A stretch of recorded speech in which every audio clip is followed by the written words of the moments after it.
Kanye West is a man of many talents. Producer, rapper, singer, designer, but how about this one? Talent scout. Typically that phrase is used in a sports sense, but one thing that's really interesting about Kanye projects is that they typically always feature one or two artists that are on the rise.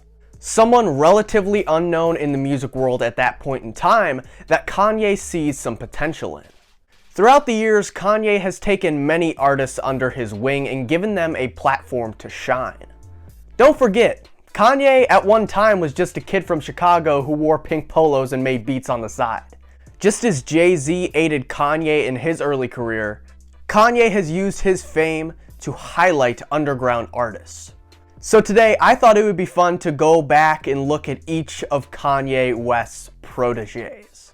But before we do that, I want to make two things clear. Number one, in order to give a platform to an uprising talent, you need a platform. So I'm not going to be talking about someone like Lupe Fiasco, who was featured on Late Registration pretty heavily, because Kanye in 2004, 2005 wasn't really in a position to give anyone the Kanye rub. Number two, in order to be a protege, you have to be relatively unknown. I've seen some outlandish claims on Reddit and other places like Twitter where people are saying, like, for Dark Fantasy, Pusha T was Kanye's protege. People like Pusha, and even I've seen Frank Ocean mentioned from his feature on Watch the Throne back in 2011. They were already well known before being featured on a Kanye record. But now that that's out of the way, let's get into our first protege at hand here. We're going chronologically. Kid Cudi. Cudi really started to work on his early mixtapes in New York. He looked up to Kanye, he found inspiration in his work, and ironically would meet him twice while working in the city. At the time of their second meeting, Cudi would actually try to give Kanye a copy of some of his work. Kanye would politely decline, but Cudi confidently would respond by saying, "That's okay because I know one day we're gonna work together." Kid Cudi released Day and Night in 2007, and the song really made the rounds online. Plain Pat, a producer who was Kanye's manager at this point in time, showed Kanye the track and Kanye loved it. As Kanye got a listen to Cudi's other work, he would immediately have him fly out to Hawaii to work on his upcoming project, 808s and Heartbreak. Kanye would not only get Cudi signed to his label, Good Music, but also have him heavily featured on 808s. Cudi would be featured on the hook of Welcome to Heartbreak, along with having writing credits on RoboCop, Paranoid, and Heartless. Working with Kanye opened up a lot of new opportunities for Kid Cudi, with him shortly after working with Jay-Z. Kanye would have a feature on Cudi's first studio album, Man on the Moon, The End of Day, on the track Make Her Say. And you know the rest of the story. Kid Cudi would change hip-hop forever, releasing Man on the Moon and kickstarting that trilogy. And after working with Kanye, Cudi's vulnerable lyrics and soothing hums would be presented on a grand stage. Since 2008, the duo have made absolute magic together in the studio, including a full-on collaboration project in 2018's Kids See Ghosts. While the relationship has been rocky, especially in the late 2010s, they seem to be on good terms today, with Kid Cudi just recently being featured on Kanye's latest record, Donda. Our next protege at hand is Big Sean. Early in his teenage years, Big Sean was hell-bent on becoming a well-respected rapper. At the age of 16, he would travel every week to Detroit to get on Friday Night Cypher. This was a radio show that highlighted up-and-coming artists in the area. Sean became a household name on the station, constantly having airtime. So when Kanye came to Detroit in 2005 to promote Late Registration, Big Sean would introduce himself to Kanye and get to rap for him, legit while they walked around the station. And he's like, all right, you got 16 bars, but you got to rap while we walking out the station. I start rapping, and the 16 bars end up turning into like 10 minutes. And then he was like, you got a CD? And I had the CDs that I had been selling around high school. And you know, that was the first initial meeting of me and Kanye. While Kanye wouldn't sign Big Sean right away, it's really interesting how he took on this mentor type of role. He would send Big Sean beats almost every month, have Sean record over them, freestyle, and then send it back to Ye, and Kanye legitimately would critique them. This relationship would continue for about 2 years, and Big Sean would just gradually improve his skills. And finally, in 2007, Kanye would sign Big Sean to Good Music as he was working on Graduation. Yo, what's up, y'all? This is Kyle Louis Vuitton Don. I just want to shout out to my dog, new Good Music artist, Big Sean, straight out the D. Finally famous in the building. Holla. Big Sean would drop a few mixtapes before dropping his first album, Finally Famous, in 2011. The record would be executively produced by Ye and even have him featured on the track Marvin and Chardonnay. The album would receive generally positive feedback, with the track Dance, parentheses, Ass, being a giant hit. Before releasing his follow-up project to his first studio record, Sean would be a highlight on the 2012 Good Music collab, Cruel Summer. The record would be directed by Kanye, with Big Sean being, like I said, a very big part of it, being featured on the tracks Click, Mercy, The One, and Don't Like. Sean will follow up this momentum, releasing his mixtape Detroit, and Big Sean remains a prevalent part of the Good Music roster as of this recording. Speaking of the early 2010s, the next protege we're going to be talking about really got to start with Kanye at that same point in time. I'm talking about Travis Scott. Travis Scott was quite frankly rushed out of his hometown from his parents. They did not support his music career, and they heavily pushed him to go to college. And while he gave it a shot, he immediately dropped out. He wanted to pursue music.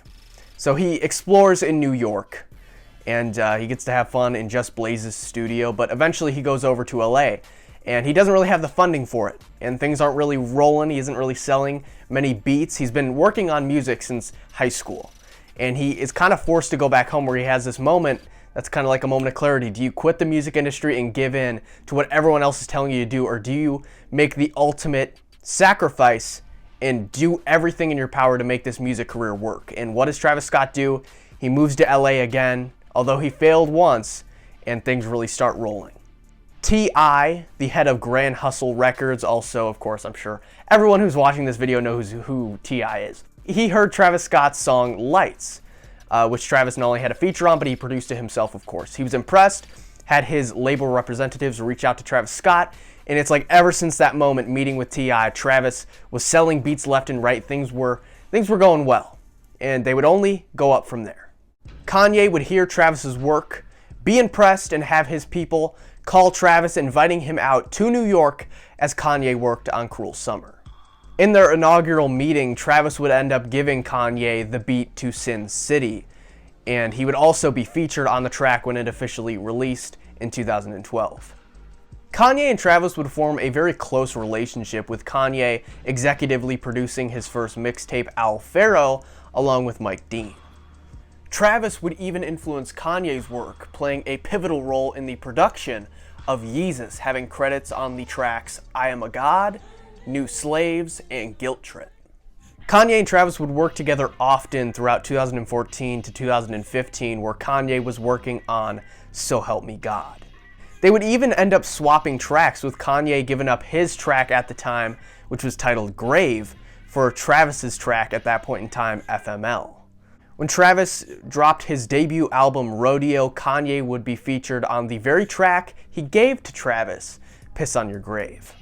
From then on, Travis Scott would just become an absolute rock star, releasing his highly acclaimed 2018 record, Astroworld.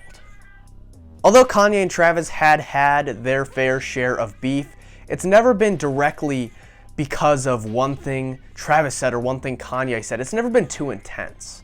He and Travis, at the end of the day, they're family. In my opinion, Travis Scott is without a doubt the most successful Kanye protege. He's truly made a name for himself and stands currently as one of the most popular artists alive. Popularity and trends really factor into our next protege we're going to be talking about, and that is Desiigner. Desiigner's rise to fame is really telling on the impact that the internet has had on the music industry.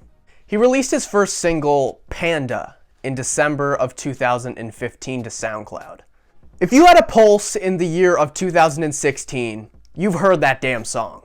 The song went absolutely viral and everyone was playing it, including someone in Kanye's camp, Kanye's buddy, Plain Pat. When Kanye heard the track, he knew it was going to be a hit. He saw something special in Desiigner's delivery and flow, and he immediately reached out to Desiigner to get him signed to Good Music. So Desiigner is not only signed to Kanye's label, but also immediately flown to LA to meet the man himself. So Kanye meets Desiigner at this airport, and literally right as Desiigner walks off this plane, he has this new version of Panda ready that he shows Kanye.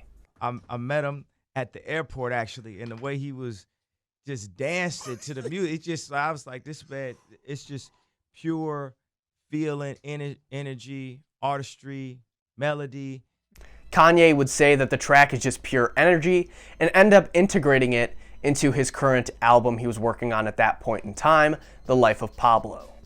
In the track titled Father Stretch My Hands Part 2, Panda is sandwiched in between a very emotional Kanye verse and a really neat sample to really tie a bow on the Father Stretch My Hands aesthetic. But Desiigner's second feature on The Life of Pablo would be much better. The upstart would have a very short but sweet feature on the track Freestyle 4. It's a very abstract track that really fit not only his tone and his voice, but also his flow. Following Pablo's release, Desiigner would also be featured on Champions, the head single to kickstart the Cruel Summer follow-up, which was intended to be Cruel Winter, which of course would never be released. And after that track, things really fell flat between Desiigner and Kanye. Desiigner would ultimately leave Good Music in 2019, frustrated with a lack of communication as well as progression in his career. He wanted to start from the ground up in his own words, and currently is an independent artist. Before we leave the Pablo era, we got one more Kanye protege to talk about, and I was kind of iffy if we're going to call him a Kanye protege, but when this man has been cited multiple times to call Kanye his idol, I had to put him on this list. Of course, we're talking about Chance the Rapper. Like I said, Chance, probably out of anyone on this list, is the most vocal about Kanye being his #1 inspiration. From Chicago, Chance the Rapper would impress many in the music industry with the release of his 2013 mixtape, Acid Rap. He first meets Kanye at 2014's Made in America festival, and between that time and June of 2015, Kanye not only hears Chance's work, but also shouts him out at RBC's Ottawa Blues Fest, citing him as one of the most talented new artists. But after becoming acquaintances and then Kanye shouting him out, they would finally get in the studio together in late 2015 as Kanye was working on Waves. Chance would play a very big role in the record that would later be renamed The Life of Pablo. Not only would he be featured on the intro track Ultra Light Beam with a very powerful verse, but also he would be the sole reason that the track Waves would make it onto Pablo's final track list when released. Kanye and Chance, both from Chicago, both digging that gospel sound, they had some pretty damn great chemistry in the studio. You couldn't deny it after the release of Pablo, and Kanye would just make that even more of a fact when he would be featured on Chance the Rapper's third mixtape Coloring Book on the intro track All We Got. Chance would also work on Kanye's 2018 record Ye, but ultimately his contributions to the album would not make the final cut. A few months later, and Kanye announces that the duo are going to be having a collaboration album together. Me and Chance working on a new album. It's called Good Ass Job. With Chance taking so much inspiration from the Dropout trilogy, this just seemed perfect. But ultimately, very few studio sessions would even occur, and this collaboration album between Chance and his idol, this concept would fade into obscurity as Kanye not only would scrap Yandhi, but also would make a PR mess with his political takes at this point in time. This collab album really would have been the cherry on top for Chance. He had 3 pretty well-respected mixtapes right before he released his first studio album. Imagine if he would have got this inspiration. He would have felt the energy with Kanye this is all he needed. Instead, Chance would drop a very uninspired first record, The Big Day. Although Kanye and Chance had that fight that accidentally went public in 2020, the two are on good terms at this point in time, with Chance just recently being in Atlanta during the Donda MBS sessions. Now we transition over to the Wyoming era for Kanye, kicking off this period with Kanye's, I would say, most prevalent protege during this time, 070 Shake. 070 Shake had always had an interest in poetry, but she finally put that interest into motion when she kickstarted her music career in 2015. She started out in a group, 070, but eventually would get a lot of attention from her solo tracks on SoundCloud. Shake's first manager, Yes Jules, who actually reached out to her on Twitter after hearing her track Proud, would connect her to Good Music. Jules would connect with Good Music president Pusha T at a Yeezy fitting, and she would play Pusha some of 070 Shake's music. Pusha would be very impressed and get her signed. Shake would release her first mixtape in 2018 under Def Jam titled Glitter. And it was in that same year, in early 2018, that she would first meet up with Kanye in Wyoming. Her voice would play a very prevalent role in the Wyoming sessions. First, Shake would appear on the refrain of Santeria off Pusha T's Daytona. Following that, Shake would absolutely steal the show on Kanye's 2018 release Ye. Her vocals would connect to the soul of listeners on the outro of Ghost Town, along with being featured on the intro and chorus of the closing track Violent Crimes. She would also feature on Nas's Nasr on the track Not for Radio. Shake would even appear on SNL with Kanye and Kid Cudi in a live performance of Ghost Town. While she would work with Kanye further in the year on Yandhi, the album would obviously never be released, and the two would lose connections naturally over time. I'd imagine someday they'll collaborate again. Shake is still, to my knowledge, a part of Good Music, and she had some very special moments with the Sunday Service Choir. Her voice is so special, Kanye obviously agrees, and I really am holding on to hope for a Kanye-Shake collab somewhere down the line. Continuing on this 2018 trend is our second to last protege at hand, that is Ant Clemons. Ant's story is really unique. He started songwriting in 2016 while still working a 9-to-5 as a waiter. He grinded, working at Red Lobster while simultaneously trying to kickstart a career in LA as a producer and writer. He would finally just make the move to California, having to sleep on his friend's floor. But it was in LA that he began to meet fellow writers, fellow producers, and make connections. Most importantly, he would link up with producer Bongo By The Way, who would introduce Ant to Jeremiah. Ant and Jeremiah worked together in the studio, and Jeremiah has Ant record a demo for this track titled All Mine. Well, Jeremiah is then invited to Wyoming by Kanye and plays Kanye some of his work, including that All Mine track. Kanye loves it, and not only does he take it for his own album, but also gets in contact with Ant Clemons. Ant gets the Kanye rub by being featured on his 8th studio album, but the two would connect again in September of that same year. Ant would be invited to Chicago to work on Kanye's next upcoming project, Yandhi. Anyone who has heard these tracks that Ant was on for Yandhi, they could tell you themselves, he absolutely killed it. Songs like Hurricane, Alien, he's so great. His voice is amazing, and his connection to religion is really what got him and Kanye to bond. But as Yandhi was scrapped, Kanye would transform the album and some of the tracks that were set to be on it into Jesus is King. This, of course, would also kickstart the Sunday service events, and Ant, along with the world-famous Tony Williams, would be elected the lead vocalist for the Sunday service choir. He would be featured heavily on Jesus is King when it dropped in October of 2019, being featured on Water and Everything We Need. Although Ant kind of did get screwed over with the original Yandhi tracks and the way they were reworked, be that lazily on Jesus King or even done right in 2020 with Donda, but him being replaced with the likes of The Weeknd, etc. He has found loads of success since working with Kanye. Not only has he worked with the likes of Beyonce, but just earlier this year, in 2021, he got to play live at the inauguration of Joe Biden. Our final protege at hand that we're going to talk about in this video is KACEYCULKIN. KACEYCULKIN Pluto is such a key element to the Donda era. The Kenyan artist started working with Boo, who is Kanye's current manager, in 2019.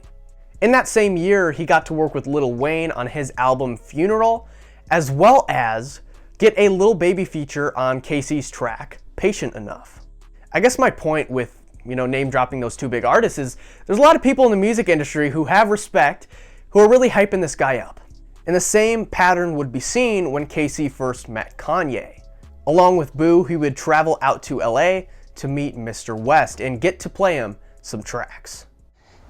When he finally asked me to play him a song, I just played it off my phone, and then it happened. It was actually no luck. Oh, really? The crazy thing is, it was no luck, and all he said was, "I like his melodies."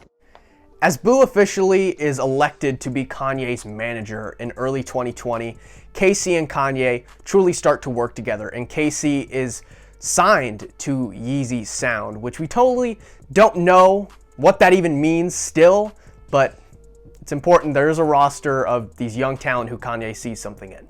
His work with Kanye in the studio would truly begin during the God's Country era, where he would have writing credits on the single Wash Us in the Blood.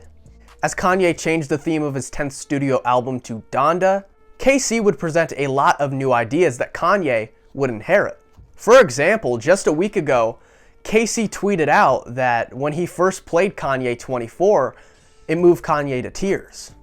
KACEYC would tease fans all throughout the Wyoming sessions for Donda, as he got to work with the likes of Lil Baby, this time in person, and Justin Bieber. And as Kanye went radio silent at the end of 2020, KACEYC would not only do some of his own work, but also get some studio time in with Travis Scott. In the summertime of 2021, Kanye would officially kickstart the official rollout of his 10th studio album with listening parties in Atlanta and Chicago. KACEYC's work would be heard on a grand scale, with a vocal feature on Keep My Spirit Alive and writing credits on 24, Praise God, and Hurricane. KACEYC has also inherited tracks that were scrapped from Donda at the official release, those tracks being Skur, which I cannot wait to hear what that one sounds like, and also Rain for his upcoming project, Who Is KACEYC, as well as From the Basement. One's a mixtape, one's an album. I'm really digging KACEYC Pluto's recent releases. His last two singles that came out in 2021, Flew By You and No Luck, I think show a lot of potential for this guy. His upcoming projects are not only going to have Kanye featured on them, but also some Kanye production, so that's also something to look forward to. Unlike everyone else on this list, we don't exactly know how KACEYC is going to ride the wave of momentum from being on Kanye's record. But I know I personally am going to have a very close look on where KACEYC goes from here. I've said it once on this channel, and I'm going to say it again. Kanye absolutely brings the best out of the people he works with. His influence on the younger generation of hip-hop is very apparent. And I find it pretty cool that he likes to surround himself with a younger generation, younger talent, rather than just sticking to an old formula of former collaborators. Some have become stars, some have faded into obscurity, some's future is just getting started. No matter how they fare in their careers, Kanye's protégés remain one of the most interesting aspects of Ye's projects. As he continues to innovate musically, Kanye never forgets where he started in the music industry and has his finger on the pulse of hip-hop's next star.